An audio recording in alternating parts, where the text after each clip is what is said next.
উনি আমাদের নারী সংসদ সদস্য রুমিন ফারহানা সহ এনাদের নিয়ে যেই পরিমাণ কুটটুকি করে কথাগুলো বলে, আসলে কি এটা কোনোভাবেই মান্য করার মতো?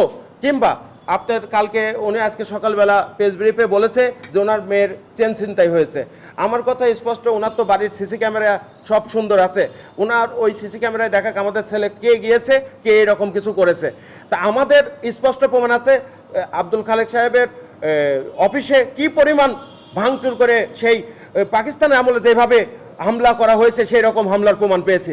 এরপরে আজকে যে প্রোগ্রামটা করেছে সেই প্রোগ্রামে আমি দেখেছি ওপেনলি তারা দেশীয় অস্ত্র নিয়ে বিচ্ছিরি বিচ্ছিরি স্লোগান দিয়ে, আমাদের নেতৃবৃন্দর নামে বিচ্ছিরি বিচ্ছিরি স্লোগান দিয়ে তারা